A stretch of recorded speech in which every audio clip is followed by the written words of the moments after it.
ভোটের মুখে উত্তপ্ত হয়ে উঠল দক্ষিণ দিনাজপুর জেলার গঙ্গারামপুর শহর। তৃণমূল কংগ্রেসের এক কর্মীকে গুলি করার অভিযোগ উঠেছে খোদ দলেরই আরেক নেতার বিরুদ্ধে। মঙ্গলবার রাতে গঙ্গারামপুর থানার সামনে ঘটে যাওয়া এই ঘটনায় এলাকা জুড়ে চাঞ্চল্য ছড়ায়। ঘটনার তদন্তে নেমে গঙ্গারামপুর থানার পুলিশ ইতিমধ্যে 3 জনকে আটক করেছে। মূল অভিযুক্তের খোঁজে তল্লাশি চালানো হচ্ছে। পরিবারের অভিযোগ, মঙ্গলবার রাতে শিবা চৌধুরী নিজের গাড়িতে করে বাড়ি ফিরছিলেন। সেই সময় থানার সামনে তাকে লক্ষ্য করে গুলি চালানো হয়। অভিযোগের তীর গঙ্গারামপুরের এসসি ওবিসি সংগঠনের টাউন সভাপতি বাবু চৌধুরী ও তার সঙ্গীদের দিকে। গুলিতে গাড়ির জানলা ভেঙে শিবার পেটে গুলি লাগে, ফলে তিনি গুরুতর আহত হন। কালকে 10টার সময় বাড়ির থেকে বেরোলো। বাড়ির থেকে বেরোনোর পরে হঠাৎ করে 10:30টার দিকে শুনি যে ওকে গুলি করেছে বাবু চৌধুরী। ওর মেয়ে নাকি বন্দুক নিয়ে এসে বাবু চৌধুরী হাতে দিয়েছে, দিয়ে সঙ্গে সঙ্গে গুলি করে তখন তো রক্তাক্ত অবস্থা। আমাদেরকে বাড়িতে ফোন করে আমার দেওর জানালো। আমার দেওরকেও 3টে গুলি চালিয়েছে, তারপরে গাড়িতেও গুলি চালিয়েছে। দিয়ে তো রক্তাক্ত অবস্থা, আমরা হাসপাতালে যে দেখি ওর কঠিন অবস্থা, তো ওকে এখন আইসিইউ রুমে ভর্তি নিয়েছে। গুলিটা বুকে লেগেছে, এখানে পেটের সাইডে। এটা 11টার দিকে ঘটনা। বর্তমানে কি অবস্থা আপনার দাদার? আইসিইউতে ভর্তি আছে। আপনার দাদা কি একাই ছিল গাড়িতে? দাদা একাই ছিল গাড়িতে। আর ওরা কতজন ছিল? ওরা 3 জন ছিল। কি চাইছেন এখন আপনারা? আমরা চাচ্ছি প্রশাসন হিসাবে যে শাস্তিটা ব্যবস্থা হোক। ঘটনাটা কোথায় ঘটেছে? এবং থানার সামনে। স্থানীয় বাসিন্দারা দ্রুত তাকে উদ্ধার করে গঙ্গারামপুর সুপার স্পেশালিটি হাসপাতালে নিয়ে যান। বর্তমানে তিনি আইসিইউতে ভর্তি রয়েছেন এবং তার অবস্থা আশঙ্কাজনক বলে খবর। তার বাড়ি গঙ্গারামপুর শহরের আউট কলোনি এলাকায়। ঘটনার খবর পেয়ে রাতেই হাসপাতালে পৌঁছন গঙ্গারামপুর বিধানসভার তৃণমূল প্রার্থী গৌতম দাস সহ অন্যান্য তৃণমূল নেতাকর্মীরা।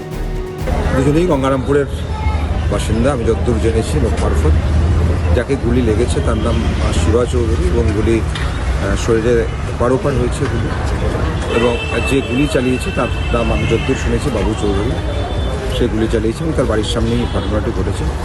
পুলিশ আইনগতভাবে ব্যবস্থা নিচ্ছে। আমরা আইনের উপর ভরসা রাখছি। আমরা দলের পক্ষ থেকে কোনোভাবেই কোনো অন্যায়কে বরদাস্ত করব না।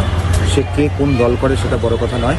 আইন অনুযায়ী যা ব্যবস্থা হওয়ার নিশ্চিতভাবে পুলিশ আইন ব্যবস্থা। যে গুলিবিদ্ধ হয়েছে সে তৃণমূল কংগ্রেসের অ্যাক্টিভ ওয়ার্কার, এবং যার নাম শোনা যাচ্ছে, যার কথা শিবা চৌধুরী নিজে মুখে বলেছে যে গুলি চালিয়েছে বাবু চৌধুরী, হ্যাঁ নিশ্চিতভাবে সেও তৃণমূল কংগ্রেস করে। কিন্তু তৃণমূল কংগ্রেস করে বলে কেউ আইনের ঊর্ধ্বে নয়।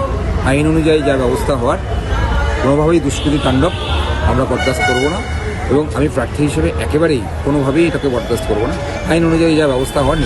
নির্বাচন কমিশনকে বলবো কড়া হাতে দমন করতে, না করলে এই নির্বাচনের মধ্যেই আমরা আন্দোলন করতে বাধ্য হব, বললেন কেন্দ্রীয় মন্ত্রী সুকান্ত মজুমদার। আরও বলেন, তৃণমূলের মধ্যে গোষ্ঠীদ্বন্দ্ব ছাড়া আর কিছু নেই।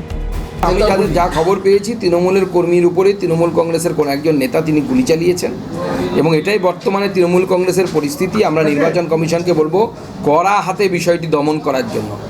আর যদি নির্বাচন কমিশন এটা করতে না পারে, অর্থাৎ জেলা প্রশাসন যদি কিছু না করে, প্রয়োজনে আমরা এই নির্বাচনের মধ্যে আন্দোলন করতে বাধ্য হব, ডিএম অফিস ঘেরাও করবো। রাজ্যে কোনো গোষ্ঠীদ্বন্দ্ব মনে করছেন? গোষ্ঠীদ্বন্দ্ব তো তৃণমূলে তো গোষ্ঠীদ্বন্দ্বই তো আছে, আর কি আছে? তৃণমূল বলে কিছু আছে নাকি? তৃণমূলে যদি পুলিশ যদি না থাকে, তাহলে দেখবেন তৃণমূলটাই থাকবে না, উবে চলে যাবে।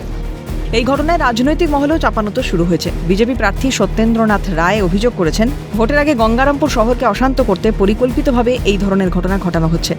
এবং এটা খুব দুঃখজনক ঘটনা। বহুদিন ধরে আমি বলছি, এই ধরনের সমাজবিরোধী কার্যকলাপ গঙ্গারামপুরে 2-4 জন করার চেষ্টা করছি, বেশি সংখ্যক না, 2-4 জন। আর তাদেরকে মাথায় নিয়ে আসছে তৃণমূল কংগ্রেস এবং তৃণমূল কংগ্রেসের প্রার্থী গৌতম দাস। এবং এরা ভাবছে যে সমাজবিরোধী কার্যকলাপ করবে আর মানুষ ভীত সন্ত্রস্ত হয়ে যাবে, আর আমার সব কিছু স্বার্থ সিদ্ধ হবে।